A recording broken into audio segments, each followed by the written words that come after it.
یہ جو 100 سالوں میں جو میں کہنا چاہ رہا ہوں وہ تباہی نہیں آئی، جو ٹک ٹاک نے اور دوسرے ایپلیکیشنز نے، جو میوزیکل ایپلیکیشنز ہیں، ان تمام ایپلیکیشنز نے کیونکہ موبائلوں کے اندر وہ ڈال دیا گیا، اب یہ نوجوانوں کے مینٹیلٹی کو اور ان کی تھنکنگ کو یہود نے غور کیا اور کہا کہ ہر کوئی تو بالی ووڈ تک پہنچ نہیں سکتا، اب ان کو کیا کرو، ان کو لپسنگ سکھاؤ اور منہ ہلانا سکھاؤ تاکہ یہ اپنے آپ میں سمجھے کہ مجھ سے بڑا اسٹار کوئی نہیں ہے، اور ایسا دھوکہ لگا، ایسا بیوقوف بنا یہ نوجوان اسی گانے بجانے کی وجہ سے، اپنی کمر کو تھرکانے کی وجہ سے، اور تھوڑا سا اس نے اپنے کپڑے بدلے، اپنا ہیئر اسٹائل بدلا، اپنا لباس بدلا، پھر اپنی زبان بدلی، اور دوسرے کی گانوں کی ٹون پر اپنی زبان کو حرکت دے کے یہ نوجوان گانے بجانے میں مست ہو گیا، اور جو تباہی ان 5 سالوں میں، آپ یقین مانیے کہ جتنے اسٹارز ہیں بالی ووڈ کے جو وہ کہتے ہیں ان کے اتنے فالوورز نہیں ہیں جتنے ان نوجوانوں کے ہیں۔ اس کی وجہ کیا ہے؟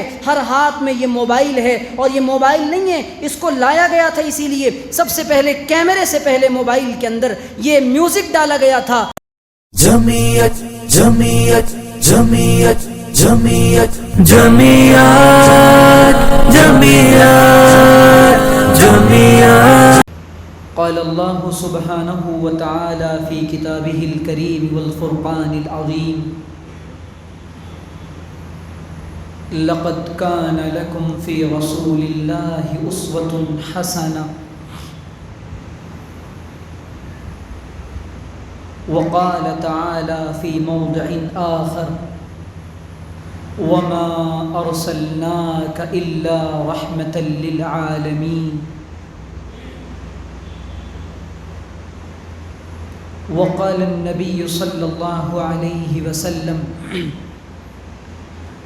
انما بعثت لأتمم مكارم الأخلاق سبحان ربك رب العزة عما يصفون وسلام على المرسلين والحمد لله رب العالمين وعلى آل سيدنا محمد فی اول کلامنا و اوسط کلامنا و آخر کلامنا۔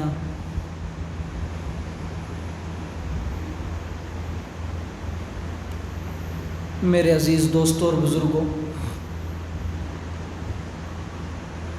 اس عاجز طالب علم کی آپ کے شہر ناگپور میں پہلی دفعہ حاضری ہوئی ہے۔ بچپن سے کتابوں میں پڑھتے تھے کہ ناگپور بھی کوئی شہر ہے، یہاں کے سنترے بڑے مشہور ہیں، لیکن اب میں جا کر بمبئی والوں کو بتاؤں گا کہ ناگپور کے سنتروں سے زیادہ یہاں کے انسانوں کے اخلاق اچھے ہیں۔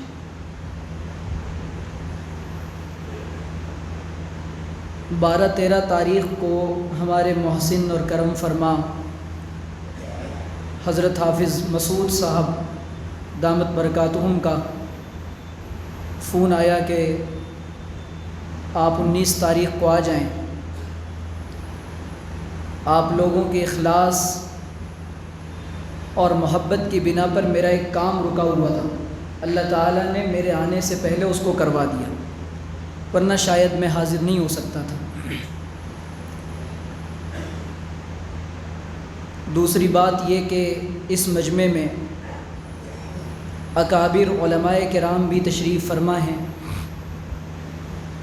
ان حضرات اکابر کی موجودگی میں یہ چھوٹا سا طالب علم اپنا سبق سنانے کی غرض سے حاضر ہوا ہے، اور الامر فوق الادب کے تحت بیٹھ گیا ہوں۔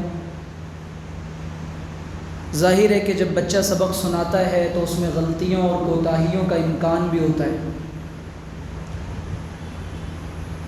اللہ تعالیٰ سے دعا ہے کہ مجھے صحیح طرح سے بات کہنے کی، ہم سب کو سمجھنے کی، اخلاص کے ساتھ عمل کرنے کی اور دوسروں تک پہنچانے کی توفیق عطا فرمائے۔ میں اسی طرح دھیرے دھیرے انشاءاللہ بات کروں گا، زیادہ شعلہ بیانی مجھ سے نہیں ہو سکے گی، طبیعت بھی کچھ ناساز ہے، گلے میں تکلیف ہے۔ دعا کریں کہ اللہ تعالیٰ آپ حضرات کی توجہات رہیں اور اسی طرح جم کر بیٹھے رہے تو اللہ تعالیٰ آپ کی اخلاص اور فکر کی برکت سے بات نکلوائیں گے۔ دیکھیں، ایک ہے بات کا پہنچانا، ایک ہے بات کا سمجھانا۔ بات چلا کر بھی پہنچ جائے گی، لیکن یہاں ہم ایک مذاکرے کے لیے بیٹھے ہیں، ایک مقصد کے لیے بیٹھے ہیں۔ مقصد ہے کہ نبی صلی اللہ علیہ وسلم کی مبارک زندگی کے چند حسین گوشوں اور پہلوؤں پر میں اپنا سبق سناؤں، آپ سب اس کو سنیں اور اس کے بعد عمل کی نیت سے بیٹھیں، اور جن چیزوں پر فوراً عمل کر سکتے ہوں عمل کرنا ہم سب شروع کر دیں، ٹھیک ہے انشاءاللہ۔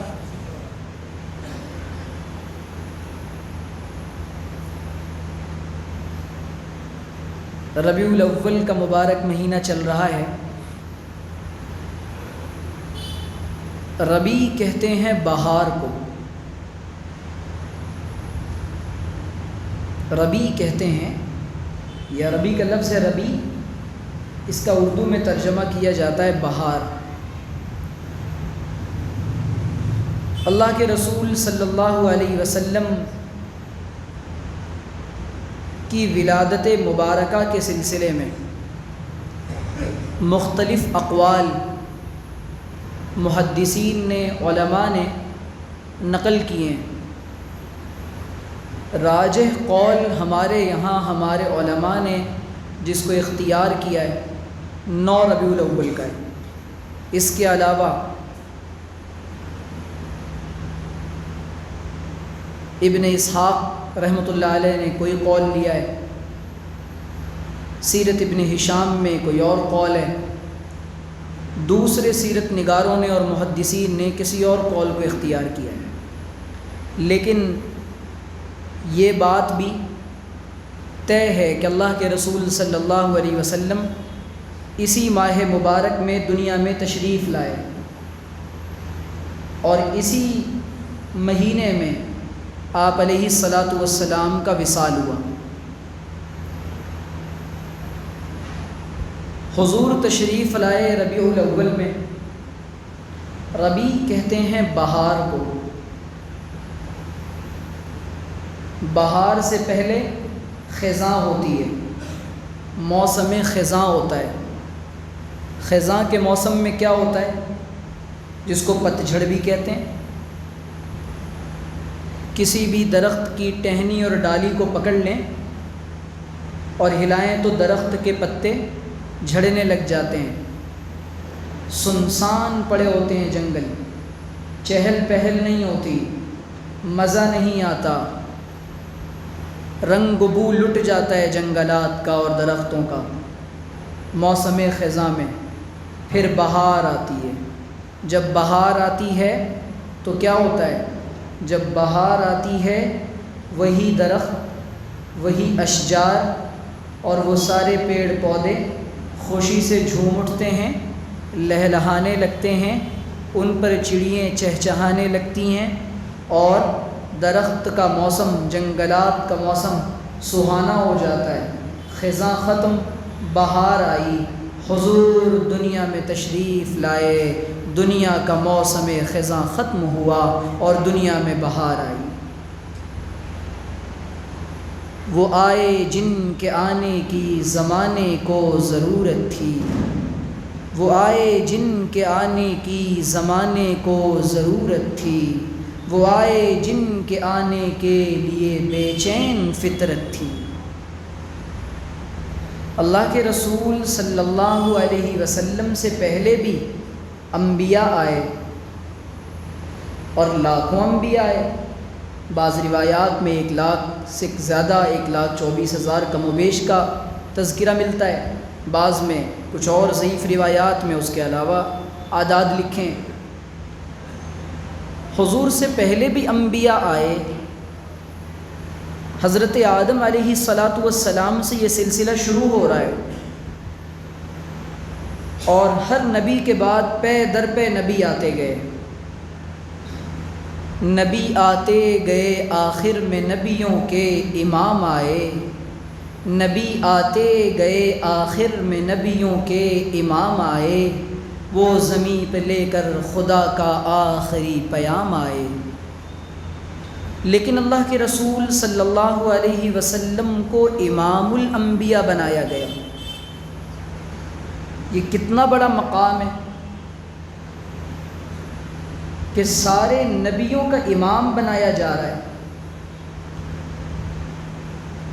اور سفر اسراء و معراج کی جو رات ہے، اس رات میں انبیاء کرام علیہم الصلاۃ کی حضرت نبی پاک علیہ الصلاۃ والسلام نے امامت بھی فرمائی ہے.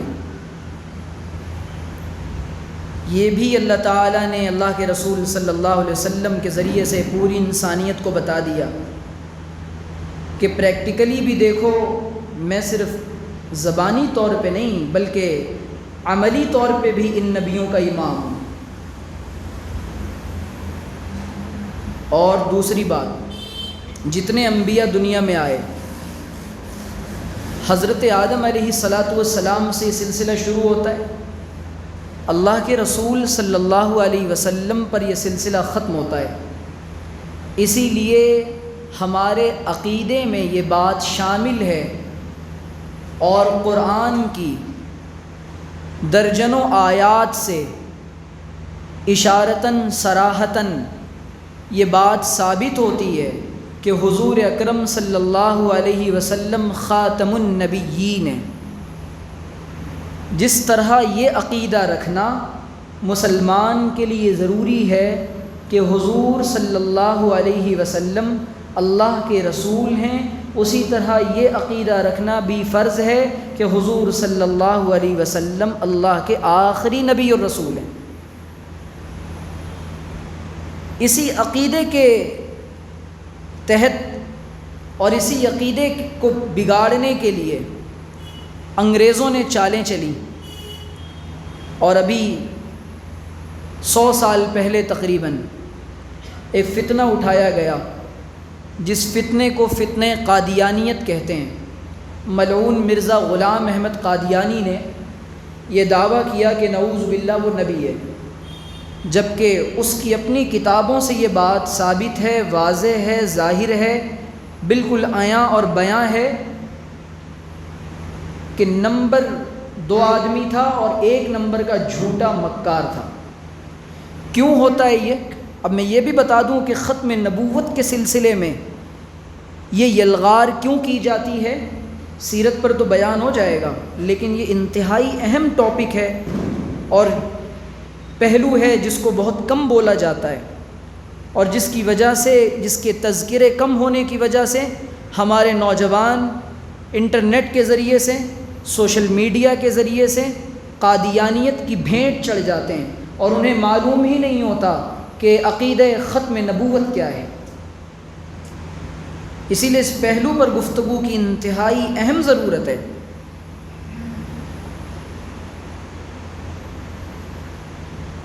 قرآن کریم نے باضابطہ اس کو بیان کیا ہے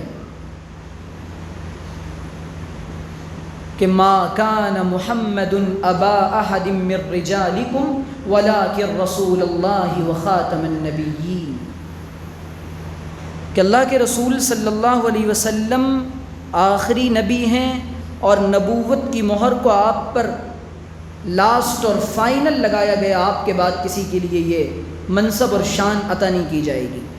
اب میں یہ عرض کر رہا تھا کہ عقیدہ ختم نبوت پر جو ڈاکہ ڈالا جاتا ہے، اور یہ قادیانی کے بعد بھی ایسے کذاب اور دجال پیدا ہوئے، اور حضور صلی اللہ علیہ وسلم نے فرمایا تھا کہ میرے بعد 30 جھوٹے کذاب پیدا ہوں گے، کذابون 30، اور وَكُلُّهُمْ يَزْعُمُ أَنَّهُ نَبِيٌّ وَلَا نَبِيَّ بَعْدِي انا خاتم النبیین او کما قال علیہ الصلاۃ والسلام۔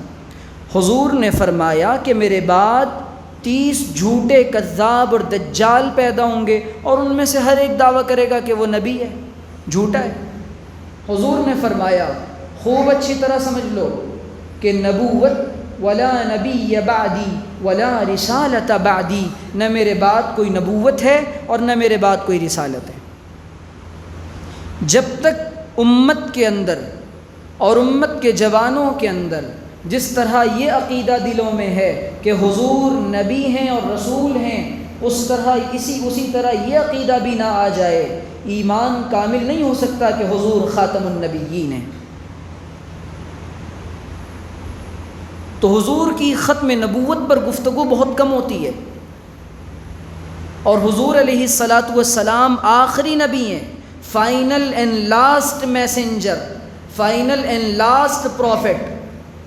اس دھرتی پر اور اس روئے زمین پر آپ کے بعد کوئی سندیشتہ اللہ تعالیٰ نے بھیجا ہی نہیں، کوئی پیغامبر بھیجا ہی نہیں، اور حضور صلی اللہ علیہ وسلم کو یہ پیغام دے دیا گیا، الیوم اکملت لکم دینکم واتممت علیکم نعمتی ورضیت لکم الاسلام دینا، کہ صاف سن لیجئے آج کے دن تم پر یہ دین اور یہ اسلام بالکل مکمل کر دیا گیا، حجت تمام ہو چکی ہے، اب حضور کے بعد کسی کی نبوت اور رسالت کی کوئی ضرورت نہیں، اللہ کے رسول کی زندگی میں تمہارے لیے بہترین نمونہ ہے اور آپ ہی کی زندگی میں کامیابی ہے، اس بات کا یقین کیجئے، اور دلوں کے اندر اپنے جسم کے اندر جس طریقے سے خون دوڑتا ہے اس طریقے سے عقیدہ ختم نبوت کو دوڑائیے، اور یہ بات دل و جان کے اندر پیوست کر لیجئے کہ حضور اکرم کے بعد اب اس دنیا میں کوئی نبی نہیں آنے والا، جو کوئی یہ دعویٰ کرے وہ جھوٹا، کذاب، دجال، واجب القتل ہے۔ بہرحال کیوں کیا جاتا ہے یہ پروپیگنڈا ہر چند سالوں کے بعد؟ یہ انگریز جب ملک میں آیا اس نے دیکھا کہ مسلمانوں کے اندر جو عقائد ہیں، ان کی جو تھیولوجی ہے اور ان کے جو عقیدے ہیں، ان کے جو بیلیفز ہیں، اور وہ سب سے زیادہ کس بات پر پختہ ہیں اور وہ سب سے زیادہ کس مسئلے پر طیش میں آتے ہیں، اور مسلمانوں کے اندر انتشار، افتراق، لڑائی، جنگ، جدال، جھگڑا یہ کیسے پیدا ہو سکتا ہے؟ سب سے پہلی کدال کہاں چلائی جائے؟ تو انگریزوں نے اور یہودیوں نے باضابطہ اپنا ایک ایجنٹ پیدا کیا، پیڈ ایجنٹ، اور اس ایجنٹ کے ذریعے سے عقیدہ ختم نبوت پر زد ڈالنے کی کوشش کی گئی۔ اور یہ کیوں؟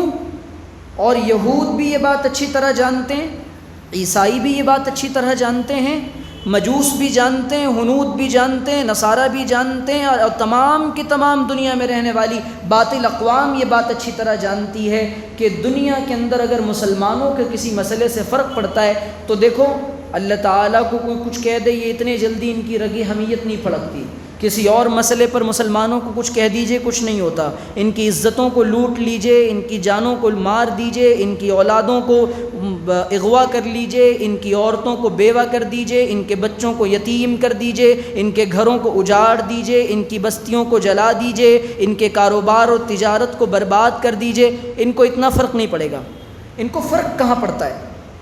یہ باضابطہ اہل یہود کے اور ہنود کے ایجنڈے میں یہ بات شامل ہے کہ ان کو اگر فرق پڑے گا جب ذات نبوت پہ حرف آئے گا، اور جب مقام نبوت پہ حرف آئے گا، اور جب محمد عربی کے خلاف کوئی بات کی جائے گی، ان میں کا ہر کوئی بیدار ہو جائے گا۔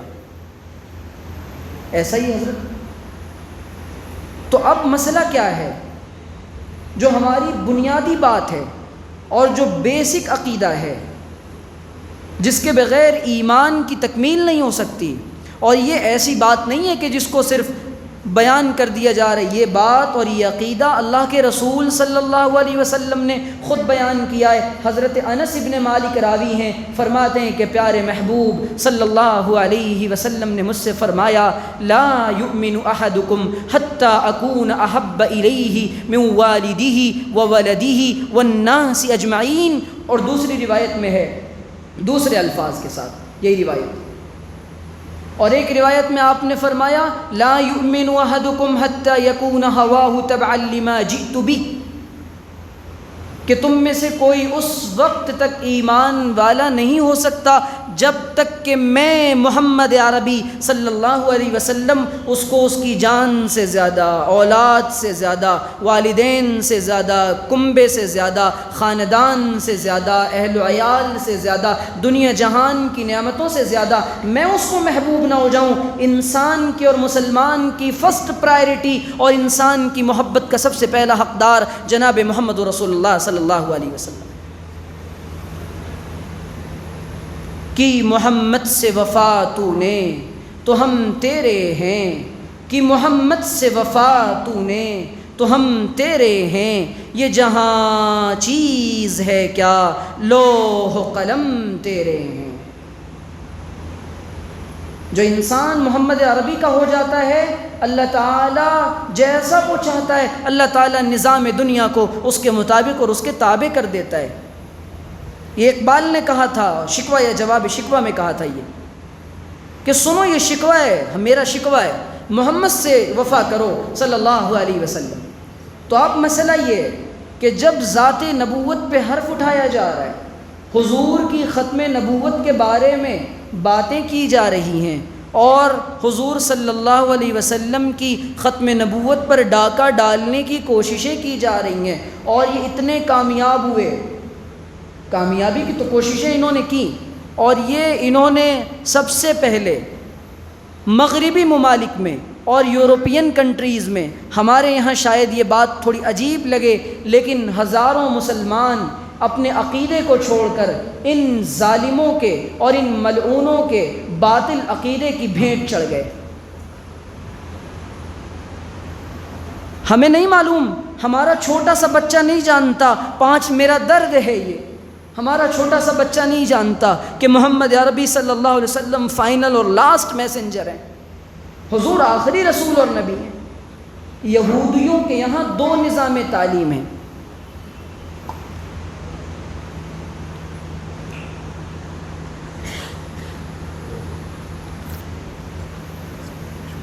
جی جی جی جی جی بے فکر، یہودیوں کے یہاں 2 نظام تعلیم ہیں۔ ان کے یہاں ایک نظام ہے فارمل ایجوکیشنل سسٹم، اور ایک ہے انفارمل، اس کو آسان لفظوں میں سمجھیں، رسمی نظام تعلیم اور غیر رسمی نظام تعلیم۔ رسمی نظام تو یہ ہے کہ بھئی وہ جو ان کی مذہب کی تعلیم ہے، ان کے دھرم کی جو باتیں ہیں، ان کی کتابوں میں جو لکھا ہوا ہے وہ اس کو پڑھائیں گے، اور ان کا 5 سے 7 سال کا بچہ وہ یہودی بن چکا ہوتا ہے۔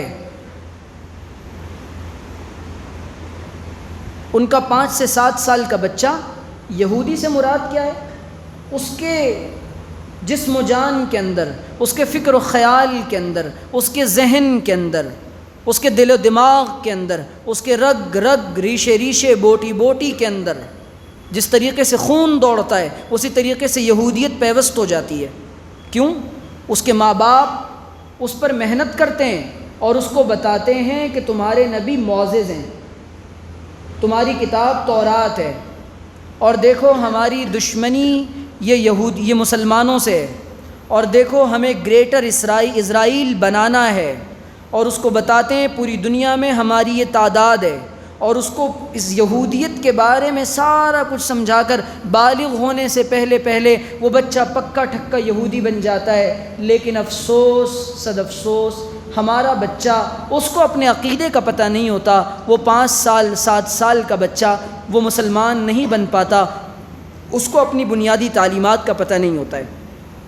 مکتب کے نظام تعلیم کو جو لعنت سمجھ رہا ہے یہ مسلمان، اور جو دن رات مولویوں پر تنقیدیں کر رہے ہیں اور مدارس کے خلاف ایک پروپیگنڈا کیا جا رہا ہے، بوریا نشینوں کے بارے میں باتیں کی جا رہی ہیں، علماء کے بیانات کو اور اصلاحی مجالس کو اور خانقاہوں کے نظام کو اور تبلیغ کے کام کو جو بے اصل اور بے بنیاد اور غلط اور یہ اور وہ بتایا جا رہا ہے، یہ اسی کی لعنت ہے کہ جس کی وجہ سے ہمارے بچے جو بننا چاہیے تھا وہ نہیں بن سکے۔ اور خدا کی قسم جتنے بچوں کا ایمان محفوظ ہے اور جتنے بچوں کا اسلام محفوظ ہے اور جتنے بچوں کے عقیدے محفوظ ہیں اور جتنے بچوں نے اسلام کو اپنایا ہے اور جتنے بچے اسلام پر عمل کر رہے ہیں اور جن کو معلوم ہے کہ اسلام کیا ہے اور اسلام کی حقانیت کیا ہے اور ہم کون ہیں اور ہمارا مذہب کیا ہے، خدا کی قسم ان مدرسوں کی دین ہے اور ان مکتبوں کی دین ہے اور ان علماء کی دین ہے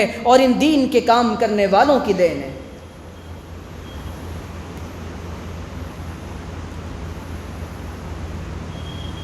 تو میں یہ عرض کر رہا تھا کہ ہونا یہ چاہیے کہ ہمارے بچوں کو یہ معلوم ہو کہ جناب محمد رسول اللہ صلی اللہ علیہ وسلم کون ہے۔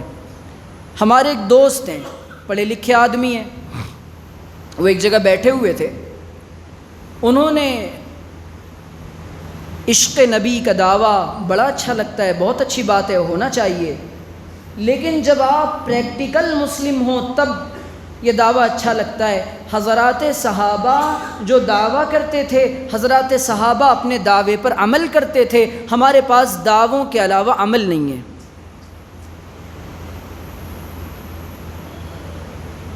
تو ہمارے ایک دوست ہیں، ایک دن وہ ایک جگہ بیٹھے ہوئے تھے،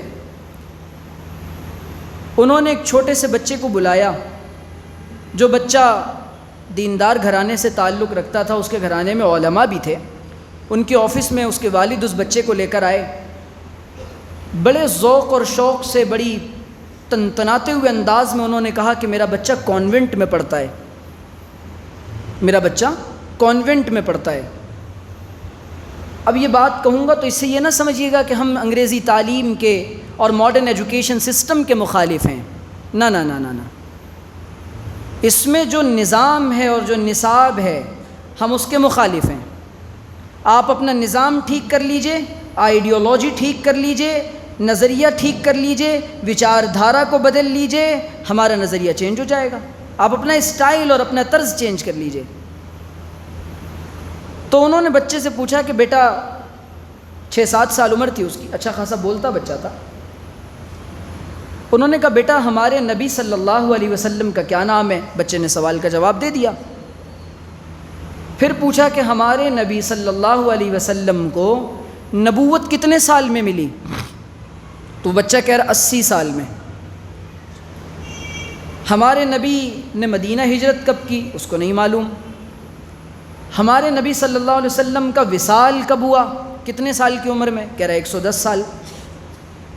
اس کے والد وہیں بیٹھے ہوئے ہیں جو غالباً دین کے کام سے بھی وابستہ تھے اور ساری چیزیں۔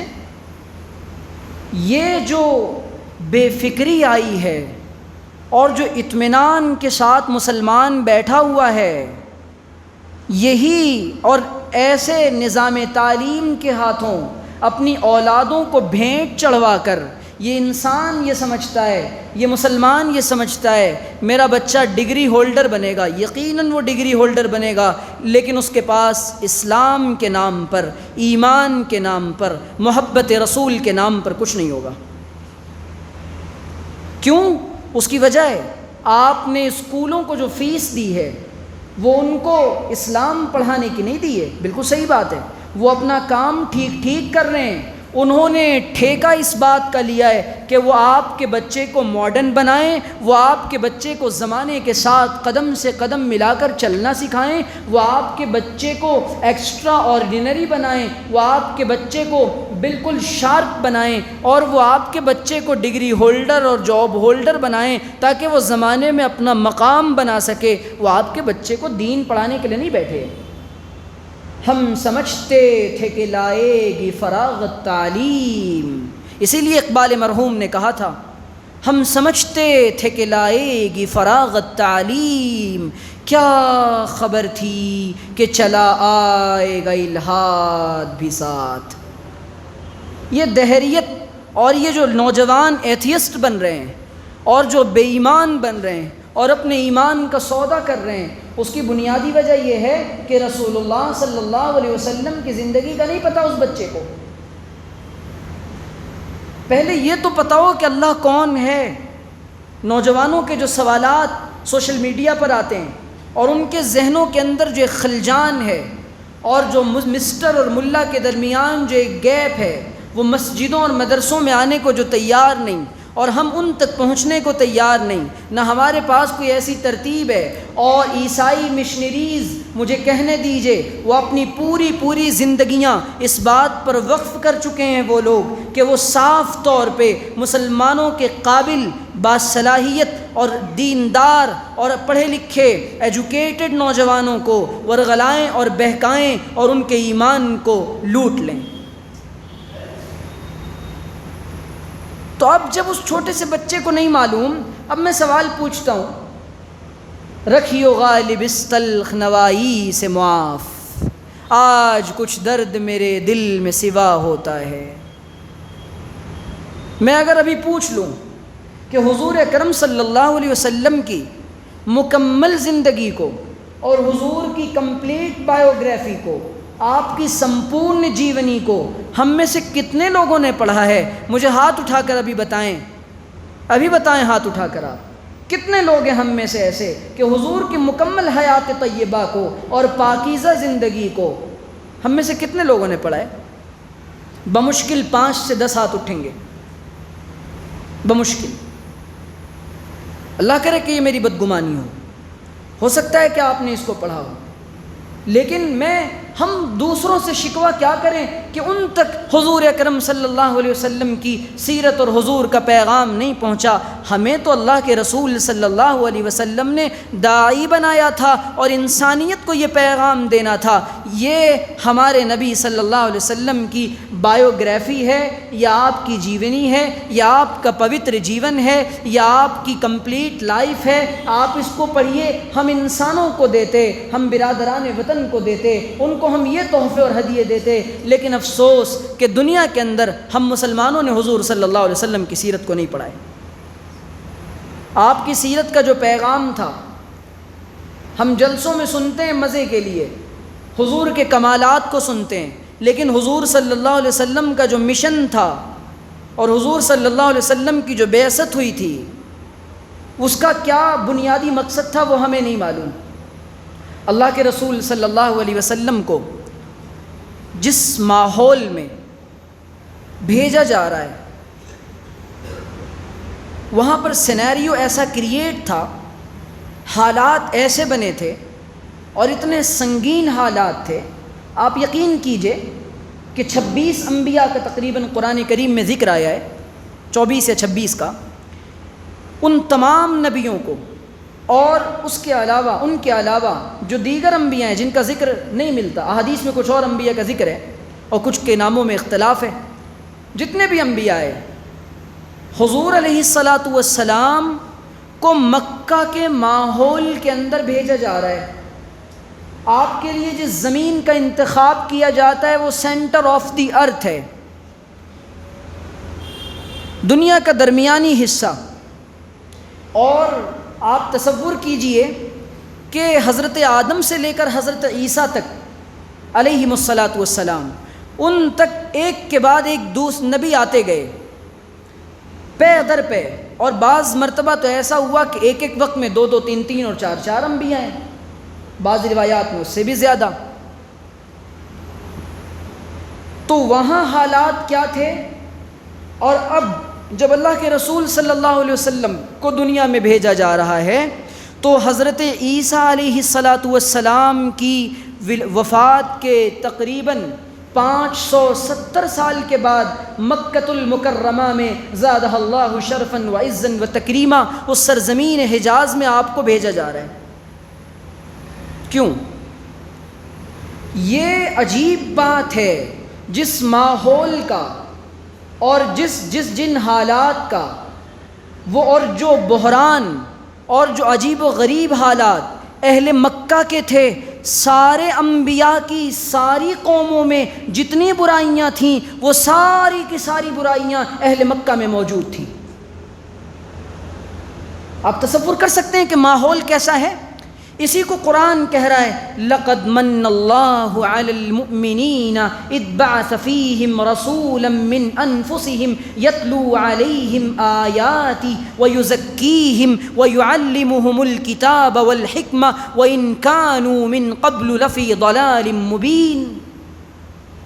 اللہ تعالیٰ نے کیا الفاظ استعمال کیے ہیں؟ لَقَدْ مَنَّ اللَّهُ عَلَى الْمُؤْمِنِينَ، لقد من اللہ علی المؤمنین۔ من یمنو کے معنی ہوتے احسان کرنا۔ اللہ تعالیٰ نے مسلمانوں پر، ایمان والوں پر احسان کیا ہے۔ کیا احسان کیا ہے؟ اس وقت احسان کیا جب رسول عربی صلی اللہ علیہ وسلم کی بعثت ہوئی ہے، اور جب آپ کو مکہ کے اندر اتارا ہے اور ان کے کام بھی بتا دیے کہ ان کا یہ کام ہے، ان کاموں کے ذریعے سے اہل مکہ کی اور ساری انسانیت کی اصلاح ہوگی اور ساری انسانیت کو راہیابی نصیب ہوگی۔ اب آپ تصور کریے کہ جتنی برائیاں سارے انبیاء کی قوموں میں تھیں، مجموعی طور پہ وہ ساری برائی ایک قوم میں اور ایک جماعت میں آ گئی ہے۔ وہ کیسی برائیاں تھیں وہ بھی ذرا سنتے چلیں۔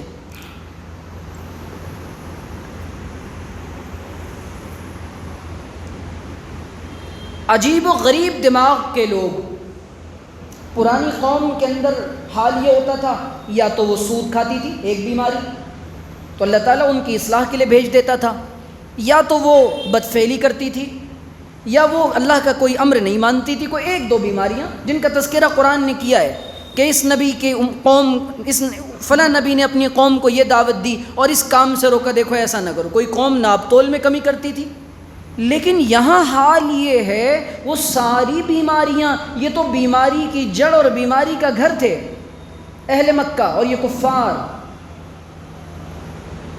جی اس کے بعد اللہ کے رسول صلی اللہ علیہ وسلم کو بھیجا گیا، کیوں؟ سنتے جائیے، لقد من اللہ علی المؤمنین، اللہ تعالیٰ نے احسان کیا نبی اکرم صلی اللہ علیہ وسلم کو بھیج کر۔ کیوں؟ یہ احسان کا جملہ حضرت یوسف کے ساتھ اللہ تعالیٰ نے ان کی قوم کے سلسلے میں نہیں فرمایا، حضرت یعقوب کے ساتھ ان کی قوم کے سلسلے میں احسان کا لفظ نہیں فرمایا، کسی نبی کے ساتھ اللہ تعالیٰ نے احسان کا لفظ نہیں فرمایا۔ لیکن اللہ تعالیٰ نے جب بات آئی ہے محمد عربی صلی اللہ علیہ وسلم کی تو کہا جا رہا ہے کہ لقد من اللہ علی المؤمنین، بھٹکتی بلکتی تڑپتی سسکتی بیچاری انسانیت کے لیے صرف اور صرف محمد عربی کو ہی آپ علیہ الصلاۃ والسلام اس ماحول میں اور اس سیناریو میں جو حالات بنے تھے اور جو نظام تھا اور ان کے جو حالات تھے، اس کے لیے اگر کوئی پرفیکٹ تھا اور کوئی ان کی راہیابی کر سکتا تھا وہ صرف اور صرف محمد عربی کی ذات تھی، اس کے علاوہ کسی نبی کے لیے بھی یہ کام نہیں سوٹیبل تھا۔ صرف اللہ کے رسول صلی اللہ علیہ وسلم کو چنا گیا تھا۔ آپ کو ایسا دل دیا گیا تھا، آپ کو ایسا ظرف دیا گیا تھا، آپ کو ایسی قوت گویائی دی گئی تھی، آپ کو ایسے کلمات دیے گئے تھے۔ اب اللہ کے رسول آ گئے ایسے ماحول کے اندر، حضور صلی اللہ علیہ وسلم آ تو گئے، آپ کی بعثت تو ہو گئی، آپ علیہ الصلاۃ والسلام کی ولادت ہم جانتے ہیں، ولادت کے حوال ہم کو معلوم ہے۔ اس کے بعد اللہ کے رسول علیہ الصلاۃ والسلام کی جوانی، آپ یقین کریں کہ اللہ کے رسول صلی اللہ علیہ وسلم 40 سال کی عمر مبارک تک عبادتیں کرتے رہے، خلوت نشینی میں رہے، اور اللہ کے رسول صلی اللہ علیہ وسلم اللہ تعالیٰ سے لو لگاتے رہے، ملت ابراہیمی پر اللہ کو یاد کرتے رہے، ذکر و مراقبہ کرتے رہے، لیکن کسی نے اللہ کے رسول کو کچھ نہیں کہا، بلکہ حال یہ تھا اہل مکہ کا کہ ان کے نزدیک حضور اکرم صلی اللہ علیہ وسلم سے زیادہ کوئی شریف تھا ہی نہیں، یعنی شرف اور بزرگی اور حضور صلی اللہ علیہ وسلم کی پر ختم ہو جاتی تھی۔ ان کے نزدیک سب سے زیادہ کریم النفس، سب سے زیادہ شریف النفس اگر کوئی ان کے نزدیک تھا تو دعوت کے کام سے پہلے اور اعلان نبوت سے پہلے حضور کی ذات گرامی تھی ان کے نزدیک۔ آپ یقین کریں کہ ابو لہب نے حضور کی ولادت مبارکہ کے بارے میں جب سنا، خوبیہ نے آ کر بتایا آپ کی باندی نے، تو خوشی سے جھوم اٹھا، آزاد کر دیا باندی کو۔ لیکن جب حضور صلی اللہ علیہ وسلم نے پیغام نبوت سنایا اور پیغام حق سنایا تو وہی کہنے لگا تبا لک لہذا جمعتنا، عجیب تیرے لیے ہلاکت ہو اے محمد، بھتیجے یہ کیا کہہ رہا ہے تو، تبا لک، ہلاکت ہو تیرے لیے، نعوذ باللہ، کیا کہہ رہا تو نے اسی لیے ہم کو جمع کیا تھا۔ آپ علیہ الصلاۃ والسلام کے دل پر اور آپ علیہ الصلاۃ والسلام کے جذبات کو جو سب سے پہلی ٹھیس پہنچی تھی وہ کون سی تھی جانتے ہیں؟ حضور کا خیال یہ تھا یہ میرے اپنے لوگ ہیں، حضور کا خیال یہ تھا کہ میرے دادا کعبہ کے متولی تھے، حضور کا خیال یہ تھا کہ میرے چچا، میرے باپ دادا اور سب کے میں عالی نسب ہوں، میں شریف النفس ہوں اور میری اتنی عزت کرتے ہیں۔ اور کیسی عزت تھی آپ اس واقعے سے تصور کیجئے کہ ان کے درمیان، خاندانوں کے درمیان لڑائی ہو گئی، کعبۃ اللہ کی تعمیر ہوئی، حجر اسود کے رکھنے کا معاملہ چل رہا ہے، ہر کوئی چاہتا ہے کہ یہ شرف ہمیں ملے کہ میں رکھوں اور حجر اسود کو کعبۃ اللہ میں ہم نصب کریں، ہر کوئی چاہتا ہے۔ ایک بوڑھے نے یہ فیصلہ سنایا کہ صبح صبح جو شخص سب سے پہلے بیت اللہ کے احاطے میں داخل ہوگا ہم اس کو مان لیں گے اور اسی کے وہ جو فیصلہ کرے گا ہم اس کی بات پر لبیک کہیں گے۔ جب اللہ کے رسول صلی اللہ علیہ وسلم کو ان لوگوں نے دیکھا ہے، ان لوگوں نے جب حضور کو دیکھا بیک زبان پکار اٹھے، سا وہو صادق وہو امین، دیکھو یہ صادق بھی ہیں، یہ امانت دار بھی ہیں، اور سب خوش ہو گئے۔ اور اللہ کے رسول علیہ الصلاۃ والسلام کی حکمت کا اور آپ کی دانائی اور فہم و فراست کا اندازہ اس سے لگائیے کہ اللہ کے جتنے دنیا میں اوتیت علم الاولین والآخرین، اللہ کے رسول نے فرمایا مجھے علم اولین کا بھی علم دیا گیا، مجھے آخرین کا بھی علم دیا گیا، مجھے سارے علم عطا کر دیے گئے۔ اور ایسی حکمت اور دانائی تھی، اللہ کے رسول نے خود نہیں رکھا حجر اسود کو، بلکہ فرمایا تمہارے قبیلوں کے تمام قبیلوں کا ایک ایک بڑا آدمی اور ایک ایک سردار ایک پتھر کو ایک کپڑے میں رکھا جائے اور اس کے بعد اسی کپڑے کو سب پکڑ لیں اور کپڑے کے ذریعے سے حجر اسود کو کعبۃ اللہ کے اندر نصب کیا جائے۔ بہت بڑی وہ لڑائی، حضور کے بارے میں یہ پروپیگنڈا کیا جا رہا ہے انٹرنیشنل لیول پر اور انٹرنیٹ پر، سوشل میڈیا پر باضابطہ یہودیوں کے کلپس پڑے ہوئے ہیں۔ یہ جو کارٹونسٹ حضور کا نعوذ باللہ خاکہ بنانے کی کوشش کرتے ہیں، بنا ہی نہیں سکتے، لیکن جو حضور صلی اللہ علیہ وسلم کی بے احترامی کی یہ کوشش کرتے ہیں، یہ کیوں کرتے ہیں آپ کو پتہ ہے؟ ان کے نزدیک حضور صلی اللہ علیہ وسلم سے بڑا دنیا کے اندر نعوذ باللہ لڑائی اور جھگڑے کرنے والا کوئی نہیں تھا، جنگ و جدال کرنے والا کوئی نہیں تھا۔ جبکہ اگر یہ اپنی آنکھوں کو کھولیں اور یہ ہدایت کے طلبگار بن جائیں، سیرت کے ایک ایک واقعے میں اور غزوات و سرایا کی ایک ایک پہلو میں ان کو نظر آئے گا حضور علیہ الصلاۃ والسلام پیغمبر امن تھے اور شانتی کے دودت تھے اور شانتی کے سندیشٹا تھے اور پروفٹ آف پیس تھے اور انسانیت کے اندر اور پوری روئے زمین پر یہ امن اور شانتی کے پیغام کو عام کرنے والے تھے۔ آپ سوچئے کہ کتنا بڑا جھگڑا تھا کہ اگر عربوں کا حال آپ کو معلوم ہے کہ جب ان کے یہاں لڑائیاں ہو رہی ہیں تو مرنے والا یہ وصیت کر کے جاتا ہے کہ دیکھو فلاں سے لڑائی اور جنگ ختم نہیں کرنا، میرے بعد تم اس کو جاری رکھنا، گویا کہ اس پر بیعت لے رہا ہوتا تھا وہ۔ اور اس کے بعد صدیوں وہ لڑائیاں چل رہی ہوتی تھیں۔ اگر اللہ کے رسول نے اس حکمت عملی کو نہ اپنایا ہوتا تو وہ جو لوگ ابھی حضور کو صادق اور امین کہہ رہے تھے، اگر اللہ کے رسول صلی اللہ علیہ وسلم نے کچھ اور بتا دیا ہوتا ان کو یا کچھ اور ہو جاتا یا اللہ کے رسول نہ آتے، آپ نے اپنی حکمت اور دانائی سے اتنے بڑے جھگڑے کو منٹوں اور سیکنڈوں کے اندر حل کر دیا۔ یہ امن کے پیغمبر تھے۔ اور میرے پاس موقع نہیں ہے بہت زیادہ تفصیل کا، جب اللہ کے رسول کی بعثت سے پہلے کئی بار صلحیں ہوئی ہیں آپس میں خاندانوں میں مکہ کے اندر کہ فلاں خاندان فلاں سے نہیں لڑے گا، فلاں خاندان فلاں سے جنگ نہیں کرے گا۔ ان صلحوں کے اندر اور ان آپسی میل ملاپ کے اندر حضور صلی اللہ علیہ وسلم کا سب سے بڑا کیریکٹر اور کردار تھا، اور اللہ کے رسول صلی اللہ علیہ وسلم نے ان کو یہ بتایا اور یہ سکھایا کہ صلح کیسے کی جاتی ہے، اور ہمارے سامنے بے شمار نمونے ہیں اور بے شمار مثالیں موجود ہیں۔ تو میں عرض یہ کر رہا تھا، جس ماحول میں حضور کو بھیجا جا رہا ہے، جس ماحول میں حضور کو بھیجا جا رہا ہے وہ عجیب و غریب ماحول ہے۔ آپ تصور کریں کہ کیا اس سے بڑی بدعقلی اور بے وقوفی کوئی ہو سکتی ہے کہ کعبۃ اللہ کا طواف تو وہ کر رہے ہیں لیکن ننگا طواف کر رہے ہیں، اور دلیل کیا دیتے ہیں؟ دلیل اتنی بھونڈی دیتے ہیں، شیطان نے عقل پر ایسی پٹی پڑھا رکھی ہے کہ کیف نطوف فی ثیابنا، ہم ان کپڑوں میں اللہ کے گھر کا طواف کیسے کریں جن کپڑوں میں ہم نے اللہ کی نافرمانی کی ہے؟ جی، جن کپڑوں میں ہم نے اللہ کی نافرمانی کی ہے۔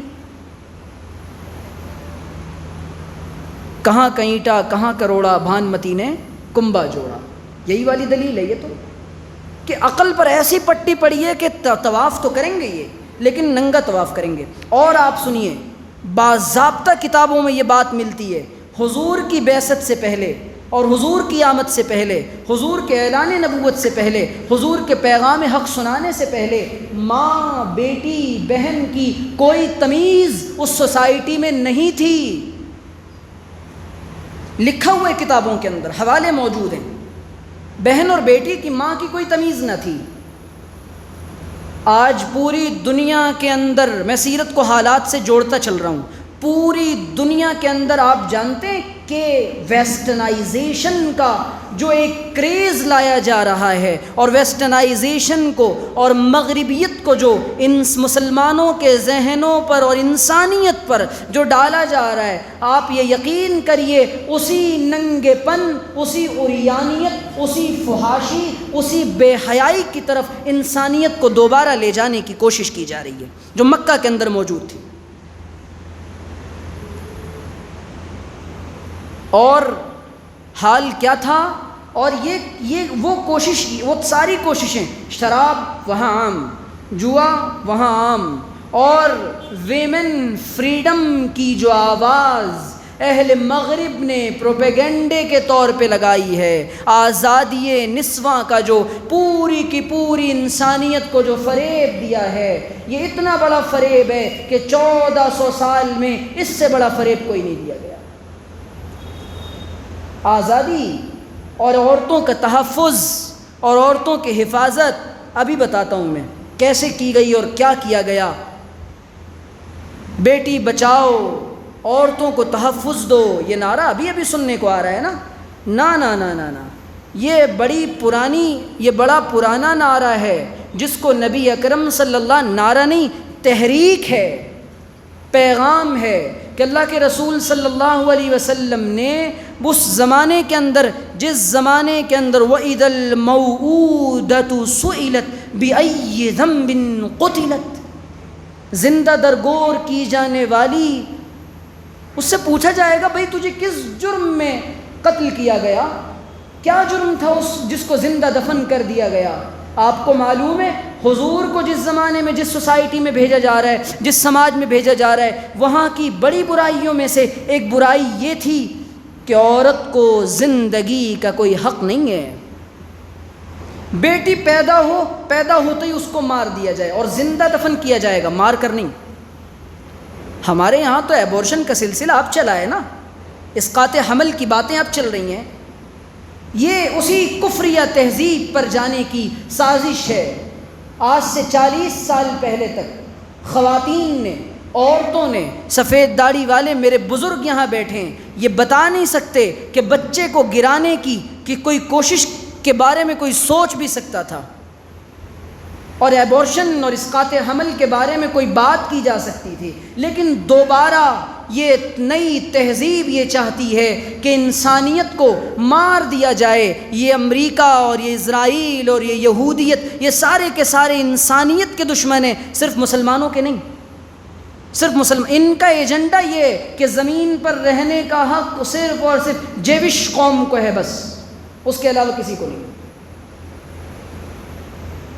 تو یہ چاہتے ہیں کہ دنیا کے اندر اور آج جو ایک ہوا چلی چند سالوں میں، الٹرا ساؤنڈ کے ذریعے، سونوگرافی کے ذریعے سے معلوم کیا جائے کہ بیٹی ہے اس کو مار دیا جائے، یہ کون سی تہذیب تھی؟ یہ وہی کلچر تھا جو مکہ کے اندر عام تھا کہ پیدا ہونے کے بعد بیٹی پیدا ہو گئی ہے، صحابی رسول جنہوں نے اسلام قبول کر لیا ہے حضور کے پاس آتے ہیں، حضور کو اپنا واقعہ سناتے ہیں، اور واقعہ سناتے سناتے کہتے ہیں حضور میں دور جاہلیت کا ایک واقعہ سنانا چاہتا ہوں۔ حضور نے کہا سناؤ، کون سا واقعہ ہے؟ فرمانے لگے میری ننھی سی پھول جیسی بیٹی تھی، کفر نے کیا کیا نہ کرایا ہے انسانوں سے، یہ کیسی ظلمت تھی۔ حضور آئے، بے راہ روی والے، یہ بے راہ روی میں پڑے ہوئے انسانوں کو ہدایت کا راستہ مل گیا۔ حضور آئے، ظلمتوں میں پڑی انسانیت کو نور مل گیا۔ یخرجہم من الظلمات الی النور، اللہ کے رسول آئے، صحابی کہتے ہیں حضرت جعفر بن ابی طالب کہتے ہیں شاہ نجاشی کے سامنے عجیب ہمارا حال تھا، مردار کھاتے تھے، زنا کرتے تھے، فحش کام کرتے تھے، غیبتیں کرتے تھے، شراب پیتے تھے، ماں بہن بیٹی کی کوئی تمیز نہ تھی، مردار تک کھا لیتے تھے، خون کھاتے تھے اور جنگ و جدال کرتے تھے۔ حضور آئے، حضور نے فرمایا نہیں نہیں یہ سارے کام غلط ہیں، ان کو چھوڑ دو۔ ہمیں انسان بنانے والے حضور اگر زمین پر حضور نہ آتے، انسان کو پتہ نہ چلتا کہ انسان کسے کہتے ہیں۔ حضور تو معلم کائنات ہیں۔ اور صحابی واقعہ سنانے لگے، کہنے لگے اللہ کے رسول صلی اللہ علیہ وسلم میں جب حالت کفر میں تھا، زمانے جاہلیت میں میری ننھی سی بچی تھی، پھول جیسی خوبصورت بیٹی، تھوڑی بڑی ہونے لگی، اب بولنے بھی لگی۔ میں نے اپنی بیوی سے کہا کہ اب اس کا وقت ہو چلا ہے۔ اب میری بیوی بڑی منتیں کرتی رہی، میرے سامنے روتی رہی کہ اس کو نہ دفناؤ، اتنی چھوٹی سی بچی ہے، کیا ملے گا تمہیں؟ اور کس بات کو عار اور شرم سمجھا جاتا تھا؟ عقلیں کہاں مر گئی تھیں ان کی کہ یہ کسی کی بہو بنے گی اور کسی کی بیوی بنے گی اور کوئی میرا داماد بنے گا، اور اگر یہ بہو بن گئی اور یہ کسی کے گھر چلی گئی تو میرا مقام اور میری عزت نیچے ہو جائے گی۔ کیا انسانیت کا زوال تھا، کیسا انحطاط تھا، کیسا بحران تھا۔ اور حضور صلی اللہ علیہ وسلم نے صرف پورے مکہ کے اس ماحول کو اور 23 سالہ محنت میں مکے سے لے کر مدینہ منورہ تک آپ علیہ الصلوۃ والسلام نے انسانیت کو اکنومیکل بحران سے نکالا، ان کی جو معاشی حالت تھی اور جو کنڈیشن تھی اس کو اوپر اٹھایا، ان کی جو سوسائٹی کے اندر جو حالت تھی، جو کپڑا پہننا نہیں جانتے تھے۔ عجیب بات ہے نا، خود نہ تھے جو راہ پر اوروں کے ہادی بن گئے، خود نہ تھے جو راہ پر اوروں کے ہادی بن گئے، وہ کیا نظر تھی جس نے مردوں کو مسیحا کر دیا، نشہ پلا کے گرانا تو سب کو آتا ہے، مزہ تو تب ہے کہ گرتوں کو تھام لے ساقی۔ کہ اللہ کے رسول نے انسانیت کو سہارا دیا۔ قرآن یہ کہہ رہا ہے کہ یہ انسانیت جہنم کے بالکل قریب پہنچ چکی تھی، اللہ کے رسول نے ان کو پکڑ پکڑ کر جنت کے راستے پر لگایا۔ صحابی اپنا واقعہ سنا رہے ہیں، اور واقعہ یوں ہے کہ وہ فرماتے ہیں کہ میں ایک دن میں نے اپنی بچی کو تیار کیا، میری بیوی نے اس کو تیار کیا، بادل ناخواستہ ٹوٹے دل کے ساتھ میں اس کو لے کر چلنے لگا، اچھے کپڑے پہنائے، میں نے اس کو کہا بیٹی رشتہ دار کے یہاں جا رہے ہیں۔ چھوٹی بچی بڑے خوشی خوشی کے ساتھ میرے ساتھ آگے چلنے لگتی ہے اور خوش ہے کہ ابو مجھے رشتہ دار کے یہاں لے کر جا رہے ہیں۔ جنگلات آئے، سنسان راستے آئے، بچی پوچھتی ابو رشتہ دار کا گھر کب آئے گا؟ وہ کہتا ابھی آ جائے گا۔ جنگل میں ایک سنسان علاقہ آیا، انہوں نے قبر کھودنا شروع کیا۔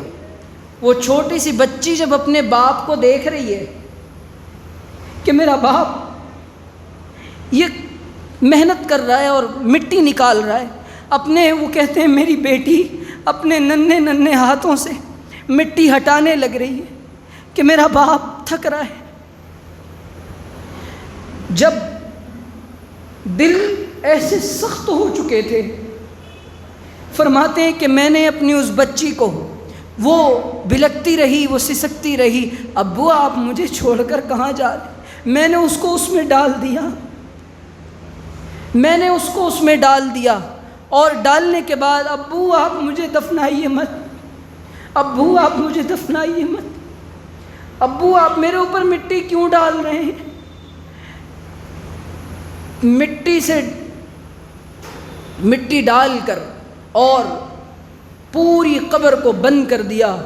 اور کیا سخت دل تھا. اور ایسے بھی لوگ تھے اس معاشرے میں جن کے دل اتنے سخت تھے کہ جو اپنی بیٹیوں کو خود نہیں دفنا پاتا تھا وہ اوروں کے پاس لے جاتا ہے کہ تم میری بیٹی کو لے جا کر دفنا دو. کون سا ویمن رائٹ اور کون سا ویمن فریڈم. پوری دنیا کے اندر اور مغرب میں، ویسٹرن ملکوں کے اندر، کنٹریز میں جو تیزی کے ساتھ